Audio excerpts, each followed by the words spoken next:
Pathian tu thiang hlim lo ngai thlai langin tirko te thil ti bung som pathum chang som ni pakhat le som ni pani tirko te thil ti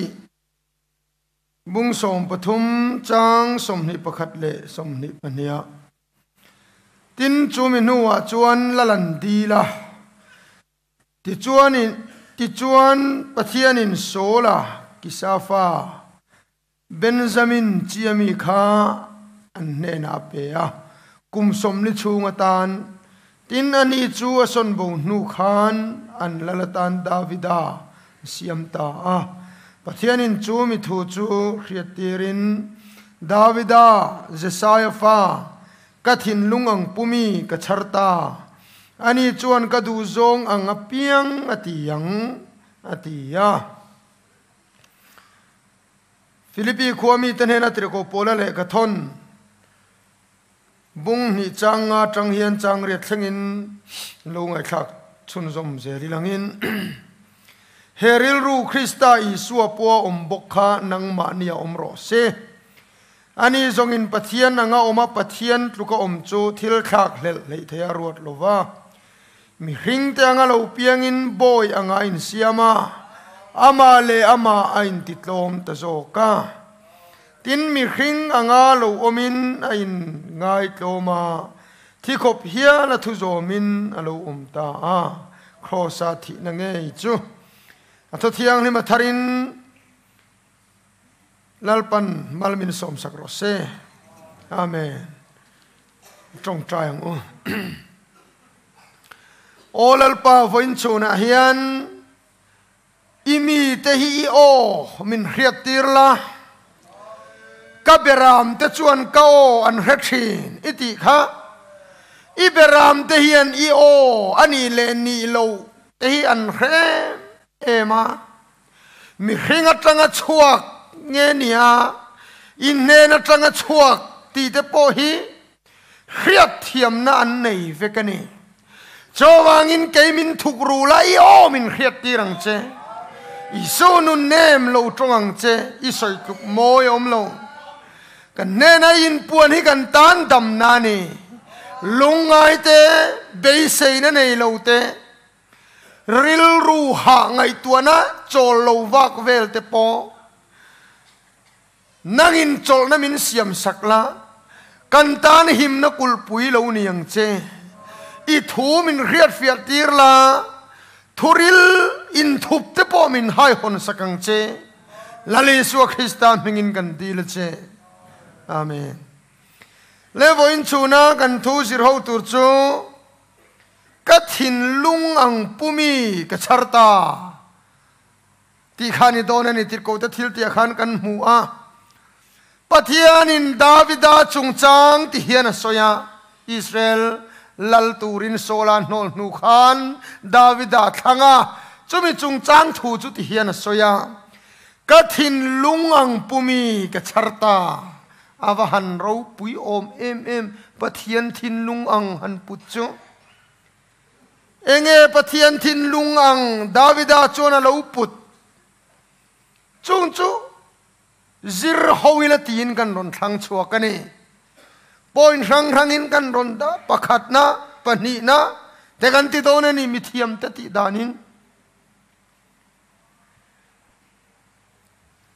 ka thinlung ang pumi ka charta Pathian in ati na chan Davida hian Krista ril ru engenge lo om hian kan tiang pakhat na chuan Pathian pe a iai lo tloma sela Pathian pe ani chuan a iai lo ti kha pakhat na chuan ani anga Davida hi Pathian ina khia ka thi khan beram alaveng renga solakha akal san nuwa lal alani tlap maya ram buai zawani Israel lal chak tak mai le nam chak tak mai an thlen china piang maya bong in lo bet a pet zo duak ang maya ram la thin kha to na chuan an lo tlom zo ta ani mi puite an room tua ani kha ta chuan in Goliath tha khan tuk tin tunge min chou aron ti thin kan ravek ani jing le tlaya ni som ni chung a history chu lu chil viau po angain ka helova Davida chu lo kalta chuin do na muna chuan in do tur po ni lovin a u te tur peturin a lo kala ma se chu da chuan Pathian in ro pui takin Davida hi aron tar chuak ta ama zong khan Davida hi mi puin lala an pom lo ani mai thei Pathian in riak thi to ma sela ro pui takangam tu aron ni hian Pathian minga ro pui taka ne tu aron ni hian Davida hian lo pom ta sola na sang Davida na sing ti te po kan hriani kha Goliath tha tuk dol tur khan Davida chuan Pathian pek virvom kha ai lova a thanga cho virvom chu tlom hlema sela Pathian pek ani phot chuan chu thanga Pathian mingin Goliath tha chu beita ti chuan Pathian in ne na po chan tirani ona to Davida yan Kristaril ru pu karon ti rok na chan chu khovel ne turin Pathian ramdin turin Krista iswa khovelaron kalkhan van ro puina te kalsanin ran khe nga thanga Pathian pegani chuana yailo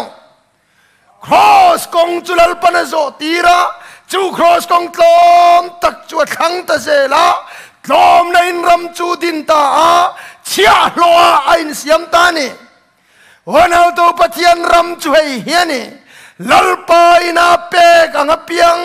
maya aron len chua kha tona yan kan thinlunga lo theng ve sela tlom takin Pathian ro puina ni cha chuak zelangu tlom ma se lalpa min pek chui thang zelangu ro puina mai te ol takani ke ni revival speaker te pohi kan ni mai thayase achang chuan mi puinan bo dur dan tur ngai tu tat te pe om ve thei mai theya ro puina tur lam hoi zong yan ke pen vak mai hi chak om takani ma se Pathian ram chu tlom na lo ni so chia lo nu na lo ni so cho Krista chuan ran khe ngatanga bultanin Calvary tanga hen chuaka Choran keng le cross lom tak virvom mangchuan khovel ne ta ti kha karil ruwa oma choni Davida pokhan tlom tak virvom kha Pathian pegani wangin khovel lalro puina pek solaral thuam kha lipa chutlom na mangchuan Goliath ane ta ane heril ru Krista Isu pom bokhanang mania omro se rong hi kan bol zer don ni chuan ko ran hi kal zer don ni chuan ti han ti tai la hotlom tak hian yom zelang chia lo nun hi zo zelang chu kong chui khang zelang Pathian in khovela ne dan ni pani na phuba ala du lo kha ka thinlung pumi ka chhar ta phubalak nahi tello tat mai Pathian thu chuan Krista Isu lo lan ma zong khan thuchung lui zir tina enteu ha mitaya miti te ni tat maya mel ma ta chu eng tin nge ti kha wathat vekro ani te vek nia min thiran ti suar pon den hlum tur ani mia se uirenu po den hlum tur ani thak maya ma se Davida chuan Kristaril ru chu lo pureng mai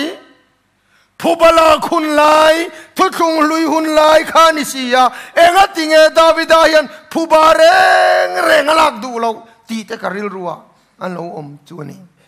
lalli suan i biang le lama beng tu ne na le lam po do ro atiani lo mi kha chu tlom na chu Davida chuan lo oma sola khan Davida tha tumina char chara ti chuan Davida chu atlan bo taringot mai sola beile du lovin Pathian riak thi kha tlan bowa jif khalera khan tlan bowa ti chuan sola chuan ama veng tu ap nerane nan ron ta jif khaleran riana ngani khaler pu ka khan an riaka alelama khan Davida le ap nge ama veng tu Davida sipai kha an riak boka ti chuan le Davida chuan akai za veng tu chu ruaya abisaya kha sola mutna muna chuan an vakal chila an lo mutui e maya chuta le akai za veng tu abisaya chuan voina hian Pathian in mel ma chu ikuta pe cheni hi chu wangin fei hian voi khat le ya hian ka chunanga chun non angai lo wang ati chu da Davida ril ru Krista ril ru lo lang kati mai Pathian ril ru chu ti hian ti tani Pathian riak thi chunga kut ka khak lo tur ziam mai chu alubula feile tui thole ro khachula ro atiya ona utawa matha tum tu solaron reng tu kha amuthil lanin an phoka Davida chuan tihna ta tum reng lo enga nge mo hetiang ril ru hi Davida hian a putle kan rama hian har thar te kan chang thina phubalak tum reng lo midang tihna tum lo thinlung hi tlang thiang hlim nun chu nia cho chui thinlung a om vero se khoi hi tum lo reng ringot mai voin chun chu kan thu zir hi a khal hle donani cái ní thu ken hi chu hlim lui lam hi ani vak lo mai theya voina te po han kan ti na han ka soi de unwa la se om ka ti ve thin zia te po ka soi ani amai ro chulal pan min tan tir si ka thin lungang pumi ka zong me ka ni lal pan ti chu min ron tinatu min ron bei tu te po ngai dam na hi ani chu ril ru chulal pan tu ani ti chuan mo khua lo vara tui thole enge ni kha lak sak kan ti kha alu bula feile tui thole lak saka ti chuan Davida chuan ral le lama tangin sola veng tu chu va auta apner ne na kan apner mi han chang don lom ni ti na va apner chuan chapo em mai lal han au vei tu chu tunge moi ni le an tia Davida chuan apner mi huai sen ni lom ni Israel zinga yan nangang tunge om eng ti ziange ipu event thatlo ilubula tui thole fei kha khonge om ta ipu event thalo e mai lal riak thi event thalo e mai thitla kini han tia ni chu a mel ma so la kha mo veng him ro han ti zo ka ni chu chu ta le so la chuan e khai Davida nang nge i lo ni mo an te chu ta Davida chan na chu lo oni e olal ber leisin chi ba ya bu phota ama tha tum tu kha olal ber enga nge ke himin tunge ka ni ui thison tluk lek ka ni sia enga tinge min van tlom tak em ve mole Davida yana matha tuma bei reng tu ne na khan ilaka chuan ke hi ui liang lek ka ni ati ya heril rutlom na hi ni Krista chuan kan thin lunga tu ve du chu in ti nat nahi bo se kan ti chuan Pathian ram chu lo theng se la chia lo nun hi inun pui thalengu kan venga hian te han ti la kan venga hian rong kan ron bol la chuan kan venga ni maya tu kina khan outsider in be nai chuan insider in be na la om zok ti te kan soi to ha Tharau mi te po hitlom thei mi alo hian a in ve kwal thei nia heng hian ania kan bo ruak hi timit ziani poi tak hian nia o nau to heril ru Krista Isua pom po khanang ma ni om ros eng chumo Pathian angoma Pathian tuka om thalel thei lo chia loin siam khap Kharil ru Krista ril ru kha Davida chuan oma khiak thi ni chung khan ui thi so nang kani ui hliang kani anti chung le Pathian khiak thi meu kha Goliatha that thei kha ui thi son kani ui hliang kani ke ni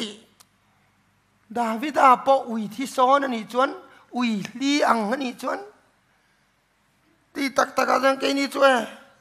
ui li ek thing poi kan tuk meu don mi ka soi du na chan sun na deu athil ka soi du na chan chu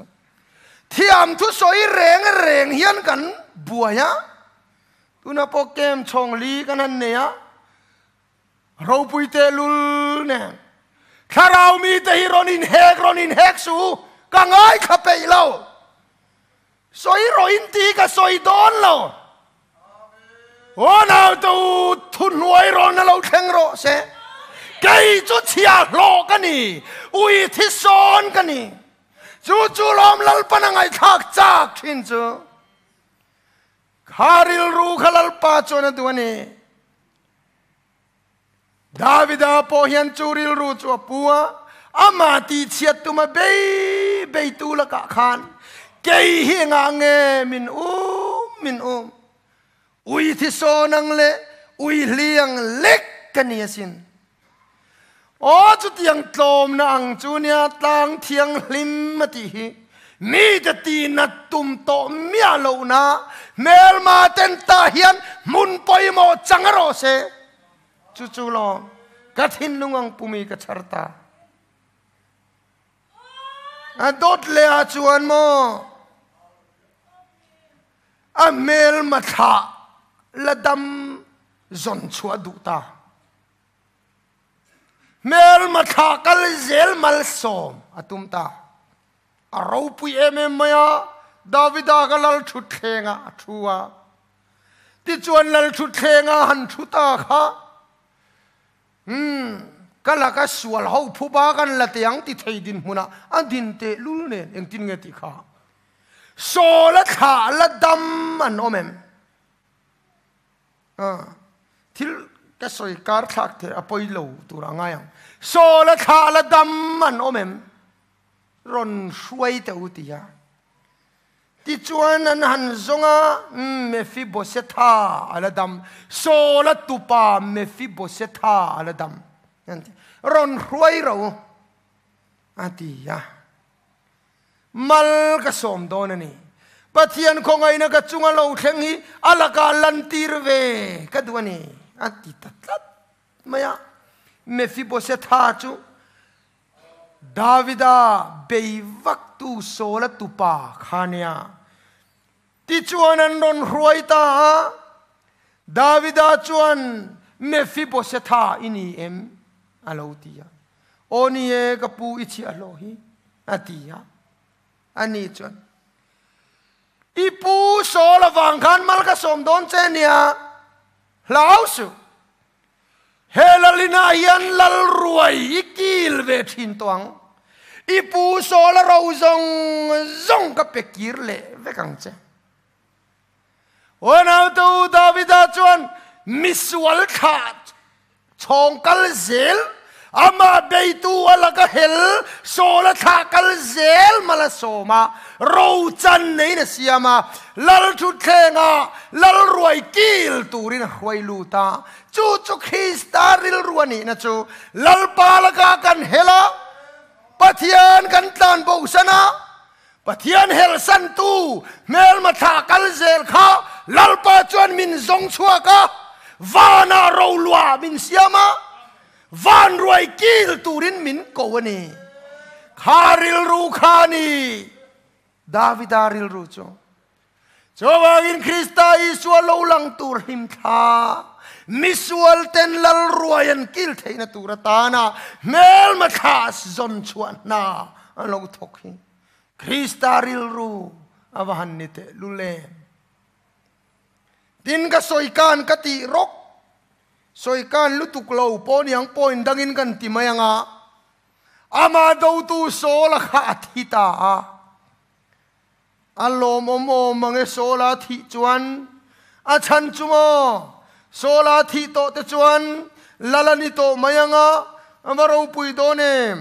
amalek miron tan wanga Davidane na chuan sola lallukhum aronda lalban bunne angeron soi kapu sola thi afapa Jonathan apo thi anti chan lal thi lal fapa an thi bok chon keilo tu nge lal toang kan ram politics tu ni se kan lom phian lom cho Davida chuan nge ti kha nge soi kha apuana pothera trap ta vong maya sola chu khoi muna nge thi gilbo tanga thia a feirin chanina dingama se a thi tho dona liam na tuk to sakor chung chuang mi tenan ron nai to se ka that tamai a lallu khum le azung bun ban bun karon hona kapu ibula karon da Davida chu khai trap ta tlok me gilbo tlang lam chu hoya sol tra hla ti hian han phuata ni chu a moisin o Israel I ropui na chu imun sanga an thata imilian ten tluk ta hi te gilbo tlang kha ko ka nang ni gilbo tlang teu in chunga daile ruat la to su se ta khan million po mual po takin pai anisia sola po ngai chu khai vur ta thin te dai ta thin te kha hawa gilbo tang chunga dai ta thin te u ta su ta khan million po mual po takin an pai sola po an pai aniati Israel nu ho te khamo nang ni Israel fanu te u sola hitaro puan sen moi te ban chewa in puana te rang gachak chei moi bel tu chewani kha o Davida iwan ro pui tak em ve mole Kristaril ru chu wan putak em mel mangai dam tu Krista iswaril ru kha o chan mari we sahar na chang zong hian chu Kristaril ru ngai chu kan thin lunga lo kheng ve ro se chu ti ani lo chuan har na hian om zia nei lo Pathian ram ro pui em na chu in ti nat na om ve lo wa rul mukot ko tanga no pang tan tualan cha ya ani lo mi beram no le ching nia ten leng hova sakai bak nei le bong pa te po anin tina to lo eng wang mo khatiang ang Pathian ram lo then na tang thiang lim kha eng tik nia mo vachen kan tua tona yan ka thin lunga yan Pathian ram lo thengani si chuan melma te ka thin lunga damro se chu lom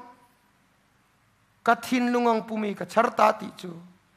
mel mangai dam tu thin lung kha Pathianin ka thin lungang pumi ati chu ani o kan ngai kha pe to lo vum ni ala tam chuan mo sola thi nuwa po apnera sola veng tu khan sola ral thuam akhoma sola chaknai na ronin bela davidaron tha tumani Hebron khokul kongkabula Davida sipai tenan lo thata ti chuan chan chin lom tak Davidan khiat turane chu chan chin chu ama tha tum tu sipai tenan thata alom ngotang ma se an varhil chumo engtin nge Davidan lo ti kha kan en liang ti chuan an varhil ta Davida chuan engtin nge ti kha apuante pothera atlana kulkongka apnera mel mapa thihna lama chuan mel mapa chu va choi moi ta va trap ta apnera chu mi athina thi donem ne apner ikut te chu phuar ani lova ike chu phuar kolbun tirani bok lova enga nge mi suak sual fate ma itluk tak mai le om sia chu ikut pon phuar si lova ike pon phuar si lova itlan chelovem ni himna kulpuiron pan ta che kut phuar be ang main engange mi a ta chuanan tha mai che chule atia atrap ta zoi zoi me mi pui ta chun lo kala eile in tui nayan ron kenga Davida in tiran tuma Davidan eng tingeti voina hian Israel million le mi ro pui tak athi tin khenange ti in lo indu lo nitlak ma chuan ang hei oh now du tak tu Davida thinlung em hi makatilu tuka sola ngai dam to nuwa sola ral thua mangaron in tilian ama beitu kha ro pui takin zuk choi moi le dua in ngai dam ton nai kan rama lo thleng ro se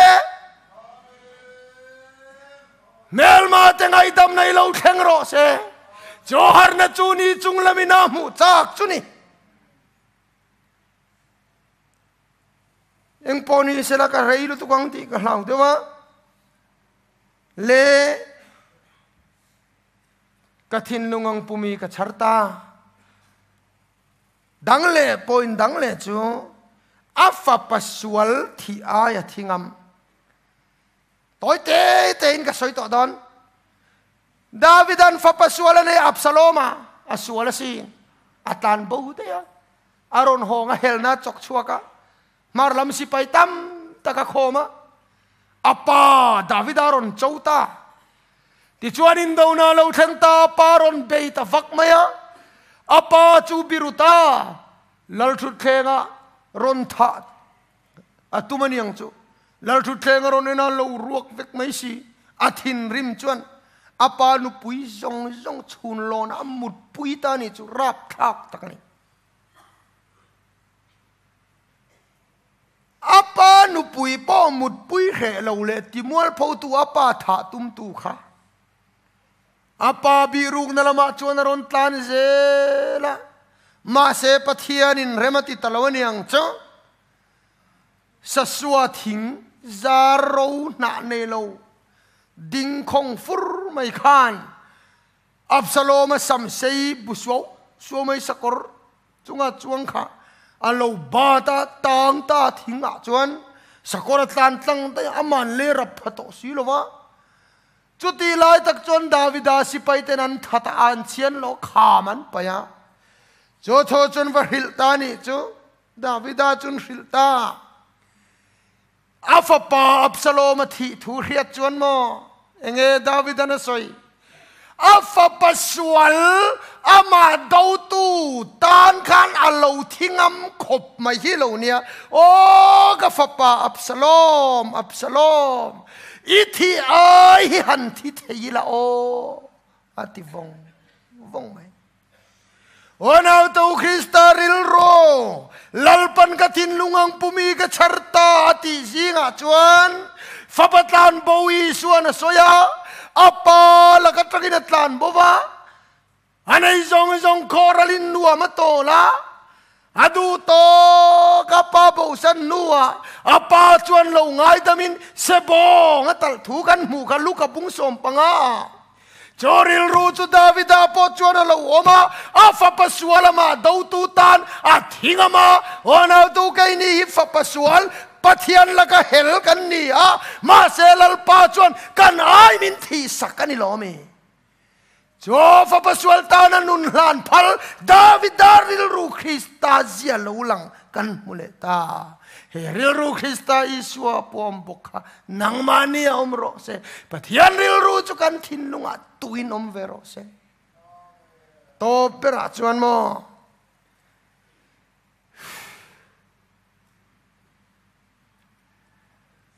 ka soi leang em o to bera chuan aberam te tor ai po atuar ngam chiar puya beya tiro ati swal nge me ati swal chu amar zakaron soi du taka chu hei hiani Pathian in hremna chithum du than tura ron ruat saka pakhat na chu kum sari tram ta ani top maya ma se kum sari po tram ta se lal chuan lal na chuan ei tura nei nge in karinga pani na chuan khathum mel mai nan chunga tlan bo pathum na chuan nithum hrilen Davida hian nithum hrilen athang ti kan hreveka karin dan chuan Davida hi a in pe maya kum sari tram tlak po hi thang sela ani hi chuan atuar kherlo wanga khathum tlan bo po hi ngai sela security guard tam tak ma chuan a him viau thoin karinga ni thum hrilen ti hi lalte po mai lo tur hri kha kan tor tlan vek tur aniang atiang athang mai nge mon cho ka ti kha chu ka mi mal ngai dan mai nia ole ni thum hrilen chu thang ta Pathian vantir ko Pathian thinun na keng tu khan dai keng kha lo chuka khochaklam hoi chuan a khan dai a han leka mi sing sari bir sawa ba le che vel an thita ni khatna po sing sarian thi chuan eng tak kheng zelang mo mi pui tam na lam Jerusalem lam hoi chu ani ni na chuan Jerusalem lam hoi chuan vantir ko chuan khan den lek le dona Davida churon tla na vantir ko ma chuan bok khupta ngai te kalau sual ta heng beram te hian enge anti sual le ikut chuan keima le ka chung te min khoi jok ro se ona tu Davida khan mo aberam te tuar na lo kheng tur ai kha kachunga hian lo kheng jok ro se ti ta enge Pathian in ati vantir ko chu khap tareng ani sual na wanga thina lo then don khan chatuan boral na lo then don khan nang le ke hi chu thanga chuan kan o ka thimai tur kan ni lai khan Krista chuan kachunga taro setin khovel suala phura ama na tor pha ta ti chuan beram te chun lo him ta heril ru Krista isua pom bokhanang ma ni omro se ani zongin Pathian ang oma Pathian tu ka om chu thil thak lel lei theya arwat lova boy nga in siamin ama le ma in titloma chia lo nun churon dai chuak ta kharil runge khakan put ve theinan atu thiang lim lal pan mal min som sakro se